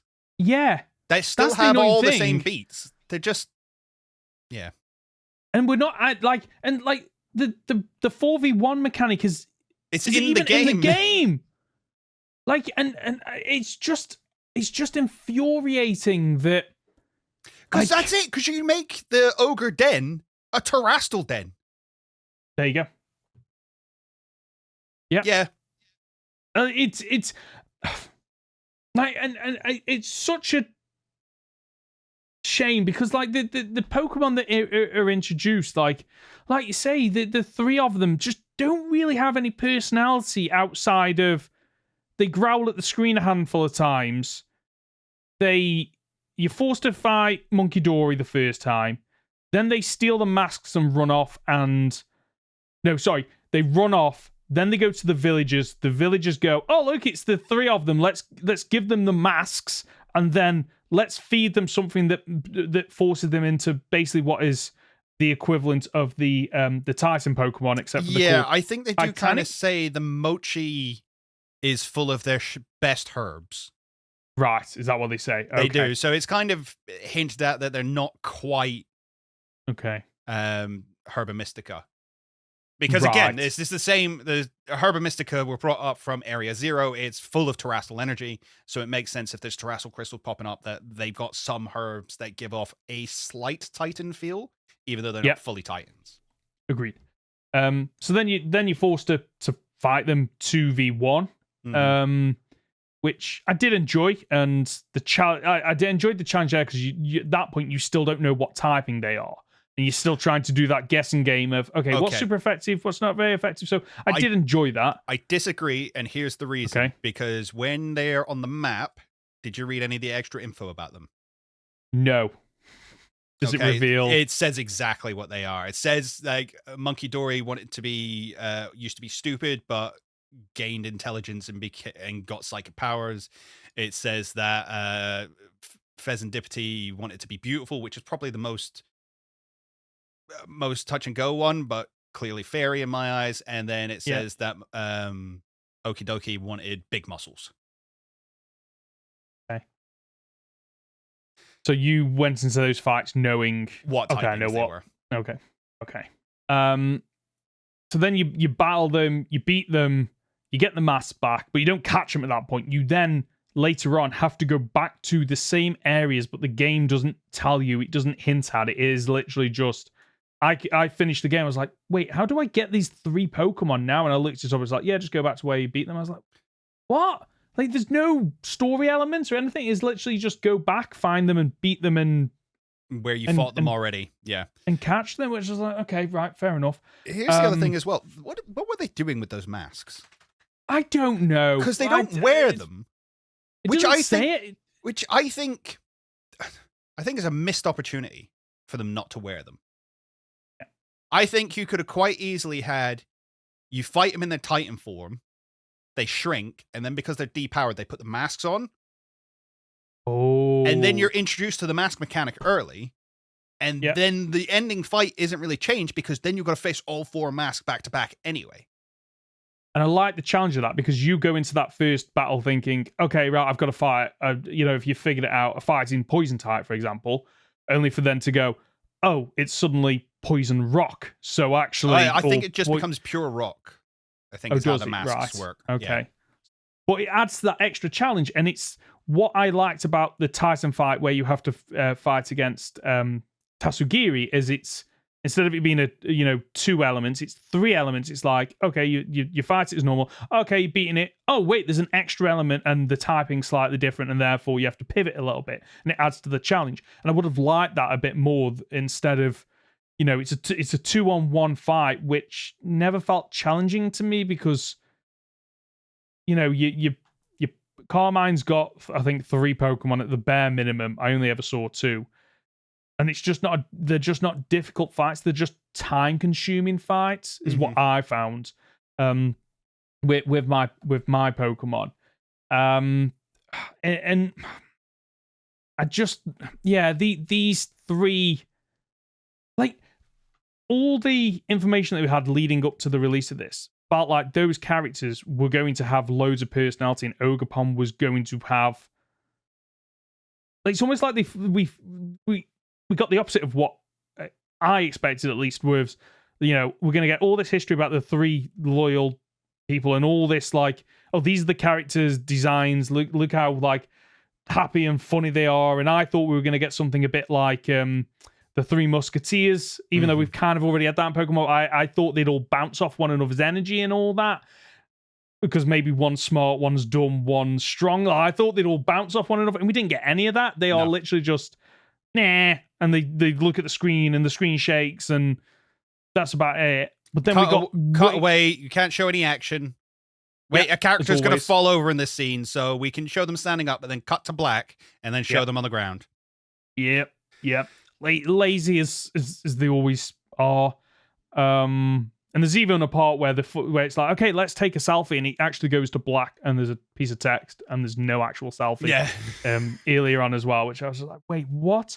I also had an issue where when it gave you the 4 masks, my game's frame rate absolutely tanked. Oh, okay. And the only thing I can think of is it's giving you 4 items at once. And you've not had these items already in your inventory, so it's like, okay, right, I'm adding these into your game files now.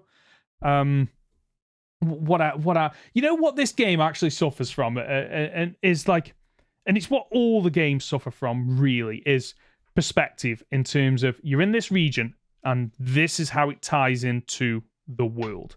And the only one that we got that with, I think, is Johto and Kanto, and you can go between one and the other. And the fact that you actually have to get on a plane for this and it doesn't show part of the world map to kind of tie in with, right. There's no Indiana Jones dots across the world map, unfortunately.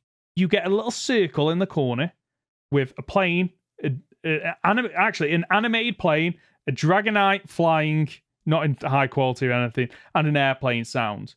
And this is how low the bar is, right? I actually really enjoyed that and really liked it. And then when I saw the 3 Corviknights flying in the thing and realized that's really bad, but that's where they've set the bar. Yeah, it's like well, the thing is, it changes per region now because you get the Corviknights in Sword and Shield, you get the Squawkabillies in the base game, and here it's Noctowl. Oh, missed that. Right, okay. Yeah, the flying taxis are Noctowl here. Doesn't make any difference to the game, but there you go. There's a little bit of aesthetics. Also, talking about aesthetics, they try and really sell you on the fact that you can change the theme of your menu now. So I discovered that option by complete accident. I was just like, I'd almost completely, I went, oh, let's talk to the lady in reception. Oh, you can turn this off, Has it been on? It's been on all this. Yeah, I was just like, wait, what? And I opened up the menu. I was like, oh, you've got these beautiful green little bars at the top and the bottom that are like floating leaves. I don't know what it was, but I was like, oh, wow, that's absolutely amazing. And then I made the mental note to, okay, when I go to other areas, I'll check to see what it looks like. I never checked it. I never noticed it. Well, there is also a guy who you meet at the Loyal 3's shrine who gives you an app that changes it to match your case. Oh, so this was something they were really proud of. Apparently so. And you know what? It was one of the things I praised them on in the review. Is like I remember that when you did the trials, they'd have like the top bar, and it'd be like I always remember the Sunflora one, and like it always looked beautiful because there's no lag. It's gorgeous colors. It flows really beautifully. So that Game Freak, you've got that part nailed down. Absolutely fantastic. It's the other parts that you need to like mix up, especially for the next piece of DLC, because it comes out. We're in September now, and we're thinking as late as April. Yeah, possibly. I think we're gonna get a November release. If you had to put a gun at my head and say where is it gonna come out, I would say November release because we're not getting a mainline game this year, and they want to hit that Christmas market. Agreed. I think that's when that comes out, and then literally you get a Pokemon Presents or something late November, early December to go, oh, there's a new game coming out next February, by the way. Yeah. Here's the next remake. Yeah, like honestly, like I really do feel like after the DLC, we won't be waiting long for whatever the next game is. There is a couple of things that I do want to like praise them on though. I think is like the fact that for better or worse, they like to like tweak with things. They don't just leave things. And the more Pico transformation, like where the stomach growls, like that's new, right? Please tell me that's new. I think the growling is new, and I think he also eats something to transform back.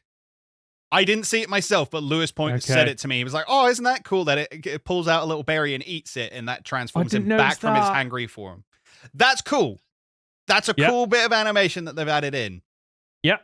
Another one is I found a wild Sandslash, and it rolls up like Sonic and chases you. Nice. So I was quite pleased with that because I saw it out the corner of my eye. I was like, wait, did that just happen? But then it took about 5 minutes. The Sandslash was just standing there staring at me. I'm like, come on, like, do it again. And then it finally did it. And I was like, okay, that's quite nice. There's a little bit of humor in this. Not much. There's a Miraidon pops out when Kieran mentions the word is a sandwich. Which is, I was like, okay, that's absolutely. And he's like Kieran's text is something like, "What is this kaiju-looking thing?" Yeah. I was like, okay, that's a nice bit of humor. What else? I'm running out of notes here, to be quite honest with you. Yeah, you know what? Actually, one thing that this game did need, and it's something that I couldn't really cover in the non-spoiler part is when I mentioned about, you shouldn't be allowed to ride Miraidon, and you should have to walk to the places because you are quite early on set up for you're with a partner, and it starts with Kieran, then eventually shifts to Carmine, and you have to travel around the map. And it really would have benefited from what you got in Area 0 of you and your friend wandering together, and you get the text dialogue to, flesh out the characters like, oh, yeah, you're from here, da-da-da. But now thinking about your characters are mute. So... Yeah, and it doesn't help that the game is clearly set up to be a case of, oh, well, here's the story, but you can go off and explore the entire region if you want to. There's nothing to find, which we've said many times. Again, it's even more empty than Paldea, and that's saying a lot. Do you know, I was watching a video the other day, and it talks about the fact that there's a rule that was kind of set up when it comes to open world RPGs, that there should be something to find about every 40 seconds. Yeah. There should be a place of interest within every 40 seconds. And realistically, the only place of interest is the main town. That's where you get all your quests, as few as there are, and as lacking as they are. And then everything else to discover is just Pokemon, which is not saying a lot when they're all Pokemon you've discovered before. You're not finding these for the first time. The only, sure, there's Diplin, but Diplin you don't even find in the wild. You have to evolve it. Yeah. What's the other new one? I hate its name so much. Poltergeist. Yeah. Poltergeist is kind of cool to find in the wild. I think there's a terrestrial one, so there's one that's static. Yeah. And it's Teacup that you need to evolve it, because for some reason they decided that Poltergeist and Sinistea need to swap which way round they are. Yeah, actually, good point. Yeah, forgot about that. But you find the broken Teacup to evolve it basically right by that area where you catch it, in one of those little quote-unquote caves. Yeah, I found it on accident, just pure. I was like, oh, okay, right, I got the item. Right, that's one less guide I have to look up when I'm trying to complete the Pokedex. And the only Pokemon that would have been really, really cool to see in the wild is at the end of a singular side quest, and is an auto catch. Let's talk about this Pokemon, because this Pokemon infuriates me because... Oh, okay. And okay, right. And the reason being is that the whole... My understanding about Legends Arceus is that it introduced a load of Pokemon that you couldn't get anymore, which is why you hadn't seen them in the modern day game. So we've got things like Cleaver, Ursaluna, Basculegion, which... Okay. Basculegion you can get in Kitakami. You can get in Kitakami. So you get white striped Basculin, which is what you need for Basculegion. Okay, right. Okay, so that's kind of fine. I get that as a case of it's a specific variety of this one fish. It did exist here. It no longer does, but it now exists somewhere else. Yeah. Cool. We'll take that. Yeah. That's absolutely fine. But then, and I'll come on to Ursaluna in a bit, but what's the name now? Perrin has a Growlithe. A Hisuian Growlithe. And I'm like, okay, well, I understand the link there, because you are from Sinnoh, which used to be Hisui, and you have ancestors that were... I get the link that's there. I get the chain of events. But this just throws into question, well, hold on then, why have we never seen this growl? And I get multiverse and all that, but it just throws me out a little bit, because it's like, well, this Pokemon isn't a regional variant. It's literally a past variant, which now exists still in the present day. Mm-hmm. It confuses me. And which I could forgive if it was just that, but then they bring in what is described as Blood Moon Beast, so I thought, Paradox Pokemon. Only then to find out, oh, it's not a Paradox Pokemon, it's a form of Ursaluna, but Ursaluna existed in the Legends Arceus time, which was how long ago? A couple of 100 years? Possibly. It's up for debate, but within, I think some people have said it's actually within the last 100 years. Whoa. Wow. Like 80 years ago. Civilization developed fast. I mean, civilization did develop fast, buddy.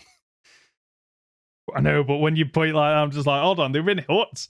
It's Pokemon. It's fine. Yeah, I mean, realistically, it depends how you look at it, because there's already Galarian Wheezing, which is based off around smokestacks. So did smokestacks already exist? So are we already in the Industrial Revolution? Good point, actually. So there's so much about that game that's up in the air, and it's supposed to be that way. Yeah, but what? But this Ursaluna, Blood Moon Ursaluna, is already said to have come from Hisui. It floated over on an ice drift. Landed Where's here. that information? I think Perrin says it. Okay. It's either Perrin says it or it's in the Pokedex entry that this Ursaluna floated over on an ice drift and has just, like, survived. Have you got Scarlet or Violet? I've got Scarlet.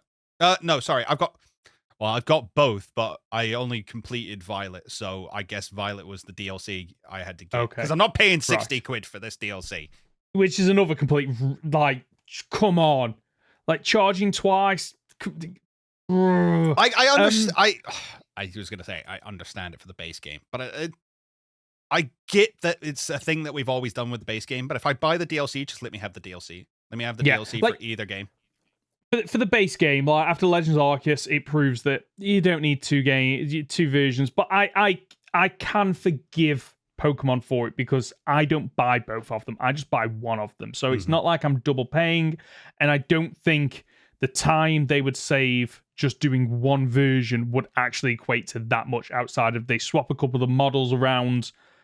That's about it. Like production is done for the most part once the game's pretty much done, so it's fine. I can forgive that. But the DLC, like there was an argument for Sword and Shield. Okay, yeah, there's certain differences between the two in terms of character models and stuff. Fine, I don't agree with it, fine. But this, as far as I'm aware, they're exactly the same piece of DLC. And the thing is, I have both games. I have Violet, which has access to the DLC, and I have Scarlet that's DLC ready. It already has the update on it because I can already trade all the Kitakami Pokemon over to that version of Scarlet even without the DLC, which is great. But what it means is this is now effectively on-disc DLC. Yeah. So you're paying me for an access, or you're asking me to pay for an access code. Yeah. Twice. I didn't agree with it in Sword and Shield. I don't agree with it now. No, it's dirty. It's absolutely dirty. But so what did you make of Blood Moon Beast? And I think it's a phenomenal design. Okay, yeah. I think its signature move is really, really cool. I think it's going to be crazy good if it's allowed in competitive. I don't know if it will be allowed in competitive. So its ability basically means that it can hit, in its normal and fighting moves can hit ghost types. Yeah. And there was something about evasiveness, like it ignores evasion. Cool. Something like that. Like this thing is shaping up to be an absolute cracked Pokemon. I mean, Ursaluna already was. Yeah. And this is just like, okay, let's take that Pokemon and make it even more busted. And its design's really nice. It's like, what I like is they didn't go for a lazy design. They went, okay, Ursaluna, but it's now stood up, so it's got elements of Ursaluna and Ursa Ring. And like it's got what I can only describe as hardened mud over its top half and over one of its eyes, which means that eye, apparently, according to the Pokedex, doesn't work. It sees in the dark. Its left eye specifically sees in the dark. Right. So yes, quite nice. It's similar to how eye patches were actually used. You know this? Okay. That's right. So eye patches, synonymous with pirates, right? But it's because they take it off when they go into the lower decks with no lights, so that you cover up when you come out, so that your eyes adjust to the daylight, and then when you go into the lower decks, you have an eye that's already adjusted to dark. Yep. So that's the kind of idea that they've gone with there. It's lost its eyebrows. Oh, was it? Yeah, Ursaluna has its two like offset eyebrows that look like clouds coming over the moon. It's lost its eyebrows, which is kind of funny. I don't know. I think it's a really cool design. It's kind of a shame that this is probably it. This is the one and done. I've heard people relate it to like Ash Greninja, that was a one-off type of Pokemon that you could get, and we'll never see it again. So yeah, this Pokemon bizarrely appears in. So when I was, I've got a fly buzzing around. when I was looking at the Pokedex and I was like, okay, what are the Pokemon that I need to complete it? All it said in the guide I was using was Ursaluna. So I transferred it over an Ursaluna only to find out, wait, it's not registered in the Pokedex. That's really weird. So I transferred the Ursaluna back and confirmed that it hadn't updated. So is this a different Pokemon? Because it's got its own Pokedex slot, which apparently is different than normal Ursaluna. But like Greninja, Battlebond Greninja didn't. Didn't. Because it was a normal Greninja just with a different ability. Whereas this is a different form. Except from it's not a form. This is what I'm finding fascinating about this Pokemon. Is like because even regional variants take up the same Pokedex. They do. But this doesn't feel like a regional form though. No, this is a one-off form. So like in future entries, is it just going to be Ursaluna variant in the same Pokedex entry, or is it going to be Ursaluna Blood Moon Beast? But then it's not called it's only called Blood Moon Beast when Perrin's talking about it. It is called the Blood Moon form because it's got the red moon on its forehead and it's got the Blood Moon move, which have you seen this move?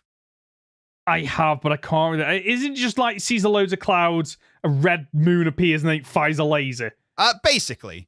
But do you know it's 140 base power? And 100% accurate. What typing is it? I think it's normal. He wants to say off the top of his head. I want to know this now. I want to look up this Pokemon. Hold on. Control F, Blood Moon. Its design is gorgeous. It is. It's really good. Like it's absolutely. It's a normal type special move. It's only got 5 PP, but yeah, it's 140 base power and 100 accuracy. But you can't use it twice in a row. So same as Tinkaton, same as Tinkaton's Gigaton Hammer, which I love. I love those kind of moves. Right, I'm just looking at its stats as well. Stats are it gets a bit. Oh, it's a special attacker opposed to Ursaluna normal, which is a physical attacker. It's got slightly better stats, but not massively. Yeah, right. It's differently built. It hasn't got as much HP. It's built more in defense, special attacker rather than attacker, as you say. A little bit less in special defense. Oh, ever so slightly more in speed. And I was slightly off with its ability, so I was right about it can hit ghost types with normal and fighting type moves, while it itself is immune to ghost types. It also prevents other Pokemon from lowering the accuracy stat stage of the user and ignores changes to opponent's evasiveness. So basically, this thing is always hitting, for the most part, its target. Yeah. Okay. This is going to be on some teams then in competitive. I have to assume so. Yeah. I mean, the thing is, as well, it's now a special attacker, which is even better. Because physical attackers are great, but the problem is that Intimidate is rampant. While we don't have a special attacking Intimidate, this is going to be great. I think this is going to be a phenomenal Pokemon. Yeah, agreed. Really cool design. I think it's a nice reward for doing the side quest. I've already made my views clear on the side quest. I wish it was better. I think this is a cool reward. Yeah. It just would have been better, I think, if it was like, oh, you've done the other 9. Or there's this really weird Pokemon up there. Go and explore it. You go into the forest and you're just like, what is... Okay, that's an Ursa ring. Wait, what? And then, like, as you start to put it together and go, oh, this is a unique Pokemon that I've never seen before, rather than you go into the forest and... I mean, there you go as well. She could be like, oh, I hunt down... what do you call it when they're like, not mythical creatures, but like Bigfoot? I'm hunting down a Sudowoodo that is this particular Sudowoodo, and you go and find it, and it's like, it's not quite what we thought it was. You know, it's instead of having little balls on the end of hands, it's got big bushes, and it's actually just a Sudowoodo that's likes hiding next to trees. Yeah. So you go around, you take loads of pictures, and you realize, oh, that's not what we thought it was. That's not what the legend says. Okay, we've proved it wrong. Oh, the Blood Moon Beast. Let's go for... Oh, okay, no, that's a Blood Moon real. Beast. That's a big old werebear right there. Yeah. It would... Oh, just like... Again, execution. Execution seems to be the issue. I'm trying to think what else I've got. There's a handful of things that I've got that are minor. One of the issues with the original Scarlet and Violet is that whenever Professor Toro or Sada was on one of the TV screens, it was just a PNG or JPEG. Didn't move. They've actually fixed that. When you're actually in the community center, if you look at the TV, it's actually moving. Okay. Which, again, bar so low that is apparently an improvement. And I did notice there's a new wading through water animation, but I might have never just seen that in the base game. But I think I would have seen it at some point. No, not sure. But then most of the water you go in, you end up drowning anyway in the base game. I don't think you can go into it, can you? Can you even walk into water until Rhino jumps out? I don't think so. You're right. Because you drown in Legends Arceus because you can die in that game, whereas you can't die in this game. So I think you just can't use water, which is why I was very confused when they were like, yeah, you're going to dive to the bottom and get the crystals. So I was like, how? Wait, what? And then that Milotic coming out of the water looks so bad. Oh, they didn't even like stretch it out much. It was like they done what? It's like they took, okay, let's take the animation when it's like moving in a battle and just freeze it to that and get it to jump out at that, and then it lands and it didn't look good in my opinion. While we're talking about it, because this is I think the last thing I've got. So the Crystal Pool location is obviously related in some way to Area Zero. And you get the similar color, you get the crystals at the bottom, and then you get Glamora. Pardon? Glamora is kicking around, which is the terrestrial flower-looking Pokemon. You're right. So that's another thing. And then you get certain musical cues when you're in that area. It kind of starts with Area Zero and then goes off on its own like soundtrack. So that's obviously linked in some way, and it's disappointing that all we got is literally, let's go get the crystals, and then Briar turns up and goes, haha, bet you can't wait for the second part of the DLC. See ya! And it's like... It's like, if I wanted to be teased, I could have spent my 30 quid elsewhere. Yeah. You know what I'm saying? Random side point I want to talk about very briefly. Have you done the rich couple side quest? Not yet, no. Okay. So I just want to bring this up because I've seen a lot of places people... Have you met them at least? I haven't even met them yet, even now. Okay. So they're right at the front end of the orchard at Apple Hills. Okay. You go up to them and there's a man and a woman. It's Billy and Onair. Billionaire. You see what they did there? Oh, clever. Yeah. And they are dressed head to toe in what effectively looks like gold Gucci Pokemon attire. So Billy's in a gold Gucci gi. Okay. And she's in like it's fairly low cuts set up, and their hair is gray and gold. It's ridiculous. Okay. And they're clearly supposed to be just people who've got far too much money. Like they refer to you as commoner the whole way through. Oh, do they? Okay, right, I'm looking forward to that. Okay. But what's kind of annoyed me is that people are insistent that that's Nemona's parents. Because there is a reference that her parents weren't around a lot. Well, there's three things we get. Her parents aren't around a lot. She lives in a mansion with lots and lots of servants. And we know that her father is the head of the Rotom phone company. Okay. Those are the three things we know about Nemona's parents.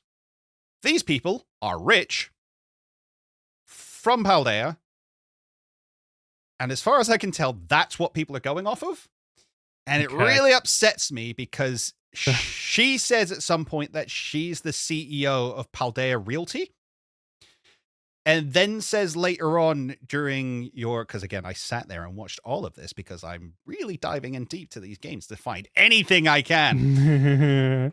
She says later, our company, which means that they both work for Paldea Realty. Okay. It's not the Rotom phone company.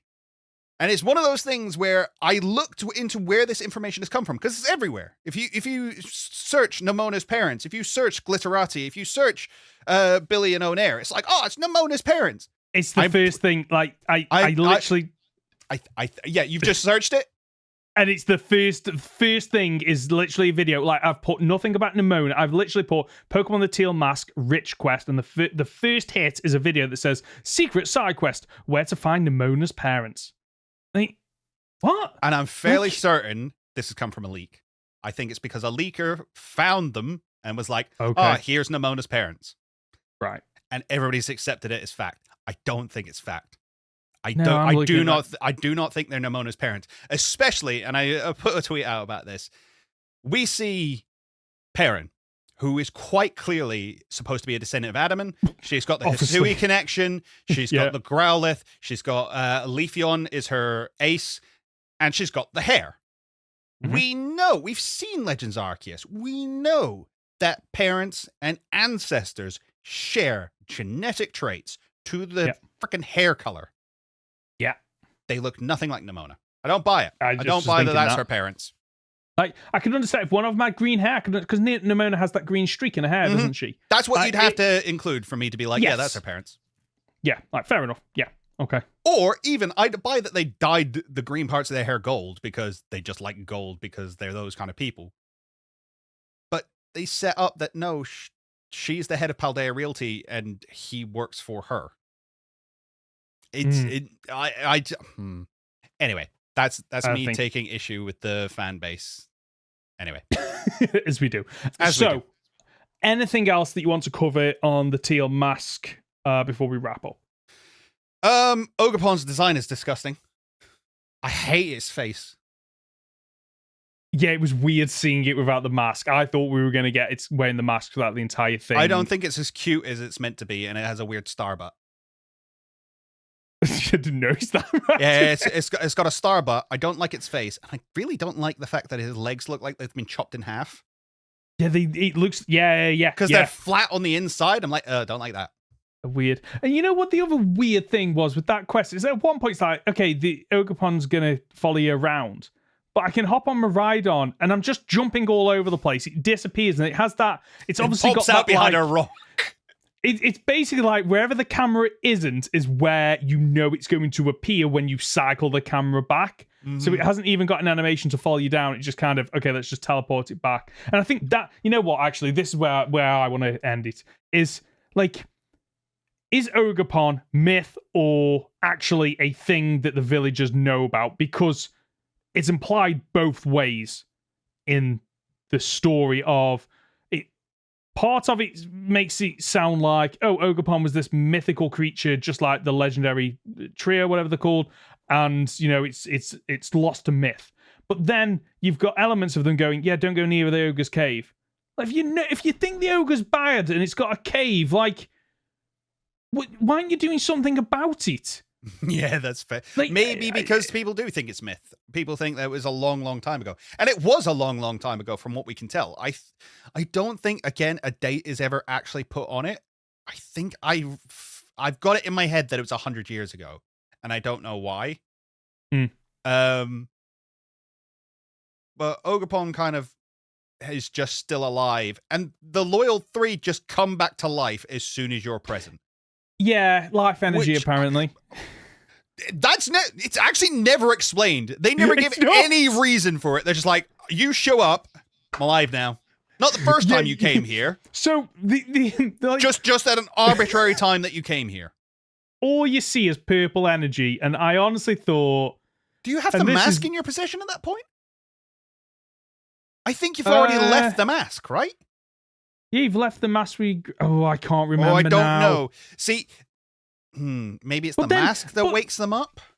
But then, like, what is terrestrialization? Because the masks have got some kind of crystals in which are linked to terrestrialization. Okay, fine.